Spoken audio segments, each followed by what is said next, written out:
Welcome to The Third Story. I'm Leo Sidran with a little mini bonus dispatch from the Italian countryside. Umbria Jazz is one of Europe's most famous jazz festivals. It's nearly 50 years old. It was started in 1973 by Carlo Pagnotta, a man who is now in his 90s and still oversees the festival today. But you'd never know he's 90. He looks like maybe he's 70. I met him the other day and I asked him what his secret was, and although his English is not so great, his answer was clearly red wine. Maybe it's a bit of a cliche, but I got the feeling that if I had pressed him any further on the matter, he might have come up with one or two additional factors that sustained him along the way, none of which would come as much of a surprise. Jazz is, of course, often referred to as America's art form, and although the conditions that created the music are distinctly American, without Europe, it seems that jazz would not survive. Every summer, hundreds of the greatest practitioners of the music and hundreds of thousands of fans gather across Europe to come together and celebrate it. It has also sometimes been said that jazz is not so much a music as it is a way of traveling, and that is certainly the case at the Umbria Jazz Festival. I found myself recently sitting in the Piazza d'Italia in Perugia, which is where the Umbria Jazz Summer Festival has been held for nearly half a century. Sipping my coffee, watching the people stroll by, eating gelato, because there's a whole lot of gelato in Perugia, and waiting for something to happen. That's what you do. When in Rome, do as the Romans do. When in Perugia, sit and wait and watch the people eat gelato. I once heard that if you stand in Times Square for long enough, everyone you ever knew will eventually walk past you. Well, it kind of felt that way in Perugia, too, because within the space of a few short minutes, I found a friend strolling with his gelato.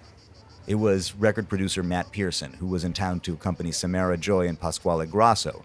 Both are artists that he produces, and they're on tour together right now. As a matter of fact, I spoke with Samara just 10 days earlier in Montreal, where she had just walked off stage at her first festival as a headliner.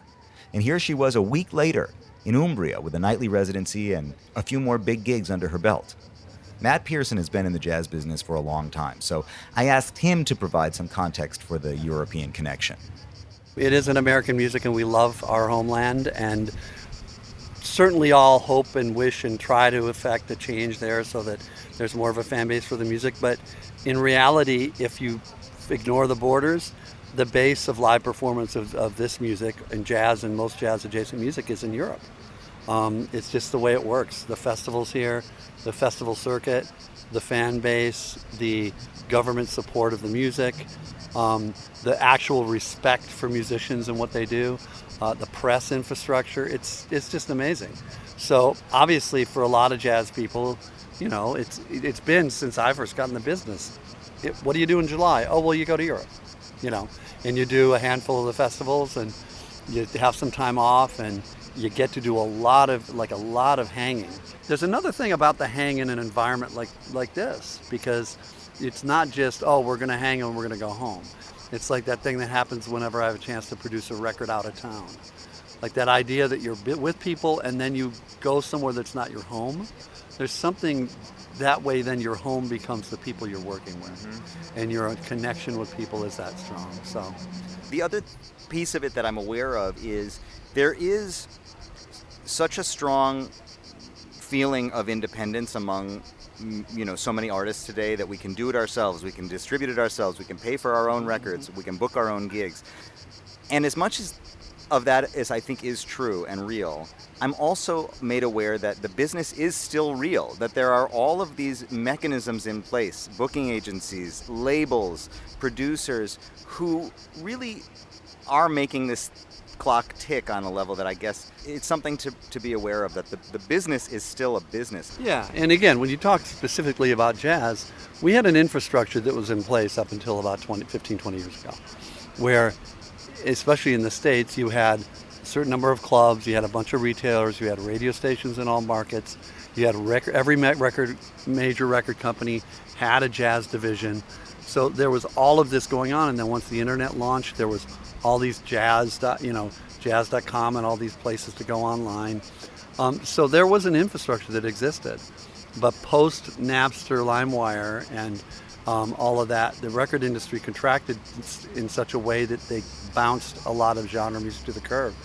And that doesn't mean that jazz went away. It meant that the infrastructure became fractured and diversified in a way that those of us that made the decision to stick it out it's kind of cool in this way. You kind of build your own infrastructure as it will fit you and your art. So you'll look at artists, and it used to be everyone kind of checked off all the same boxes. Now we still check off those boxes, but the boxes are these concepts. So it used to be promotion. It's like you're going to go to radio and do an interview, and you're going to get played on the playlist. Well, now it's streaming is kind of promotion. Certainly social media is promotion. All of the hand holding and things that you do before and after gigs and all of that is personal promotion. Direct to fan concepts, whether it's crowdsourcing and all that, that's all promotion. And everything I just mentioned is generally has to be artist driven to be successful. It used to be when I was running a label and deciding who to sign, the talent and all that was first and foremost. But one of the things that was so important was to know that you'd ask yourself, will this artist be willing to do what it takes and follow the things that we need them to do to get in front of people? So that ability to do a good interview and to schmooze and to feel comfortable after the gig and to know that there are some business people you got to put up with. Not about not being yourself, but knowing that this is part of the game. And that would be a plus mark for the artist at that point. Today, it's like breathing. You can't exist without having those chops.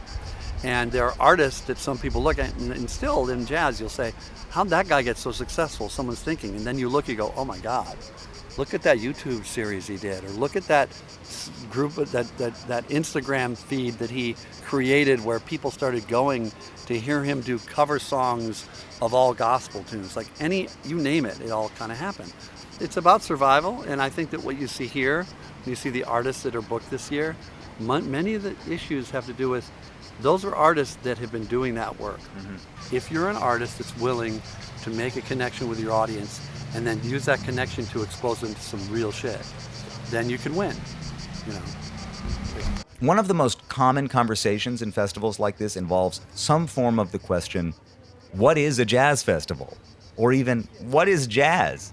And why are there so many pop acts at a jazz festival? Enzo Capua, one of the creative consultants for Umbria, gave me his read on that question. We have several venues here, okay? Open air, also indoor, like the theater. But also we have, you come tonight, a big arena for 5,000 people. Can you name some jazz musician who can fill a room for 5,000 people? Maybe one or two in the world now. Herbie Hancock, Yes. when Chick was alive. And of course, Sonny's a dear friend of ours, who is not playing anymore. At the same time, to sustain the expenses in the theater, this theater are like 500, 600 seats. And of course, we have to pay big musicians. The revenues from that help us to cover this. And also, when you have a space for 5,000 people, remember, this is a region, Umbria, main sponsor of the festival. So we are, let's say, we work with public money, and they want to see people everywhere. So that's why we do pop. The first one to start this was Montreux. Then I remember I was in Montreal when they opened with big concert. The pop music, and then I say, this is the time now, we cannot say no. When you have 10 days to fill a space of 5,000 people, you cannot have less than 3,000 people every night, otherwise it would be miserable, no? Enzo explained how and why there's room for everything at an Italian jazz festival. Meanwhile, drummer Terence Higgens was simply concerned about leaving room for dessert. We're on our way to dinner, but I'm sure it's going to be like a 3-course meal. Yeah. I'm looking for some good pasta, so in Italy, so. You got to eat after the gig. You can't eat like that before the gig. Yesterday we did eat before the gig. Yeah. It was brutal. And then you got to play the gig after that. We played the gig, but we all were like, it was like, because we had 3 courses. We had like pasta, then we had more pasta, and then it was like a 3rd course and something else, and it was like, we couldn't even move after that. We was all in that Ida stage, eat all that food. But we had a good show. But after that, I immediately went to bed. Yeah. I couldn't. No hang. Couldn't hold my eyes open. Yeah. Saxophonist Dave Koz also considered the culinary questions of road life in Italy. feel like I've drank my weight in wine. Yeah. Is that a good idea? No, it's a terrible idea. But is it a bad idea not to drink wine in Italy? It is a bad idea not. So it's kind you of have to do it. And you have to eat a lot, and you have to have the dessert. And we're walking by people that have the gelato right now, and it looks amazing, and I'm very jealous. In your experience, does the environment have some effect on the music and on the way you play, like you're spending an afternoon in a town like this? We were talking about this earlier today, and that's the thing, especially when you get out of your own comfort zone, your own country, and you get a chance to see other cultures, and you spend time in the culture, and you have a great meal, and you talk the language, and you see the people, and you see these old buildings that have been here for centuries, and then you can kind of put that into your performance because you're in a foreign country performing. And this sounds a little cliche, but we really are so blessed to be able to travel the world and play our music in different countries. That's not lost on me, and especially for me, because Europe is one of those places that's been hard for me. It's not been, for whatever reason, like the other night when we played jazz at Vienna, that was the first time in 32 years of record making that I'd ever played in France. So it was beyond exciting. While Dave Koz was marveling at the majesty of ancient Italy, singer Kurt Elling was just trying to get through the night and hoping for a good audience. Kurt Elling, you are a road maniac. I hate to be cynical, but do you know where you are before you walk out on stage? Yeah, for sure. I always make sure. I might not know. I don't know where I'm going to be tomorrow. Yeah. That's too far in the future. Yeah. I know where I am now. Well, that's what this is about. It's about being in the moment. It's not about the past or the present. Well, if you're going to make a highfalutin thing out of it, then sure. Listen, I just hope there's people out there in the audience who want to hear what we're about to do. That's all I care about. I'm in good voice. The band is hot. There's going to be dinner at some point. But the most important is there people out there. Because we got something that I want to lay on them. And that's all I care about. Anything to get over with these people. Yeah.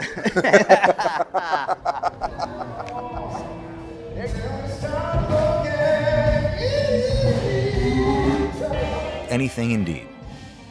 The Third Story is a collaboration with WBGO Studios. Visit wbgo.org/studios to find out more. As always, you'll find the complete archive at third-story.com, where you can also sign up for the mailing list, drop me a line, and all the rest. If you like what you hear, subscribe on Apple Podcasts or wherever you listen to podcasts. Leave a review, tell your friends, or throw a few lira in the bucket at patreon.com/thirdstorypodcast. I'll be back in your headspace again before you know it. Until then, I'll talk to you soon. This has been a WBGO Studios production. To learn more about WBGO Studios' award-winning podcasts, special concerts, live streams, and more, visit wbgo.org/studios.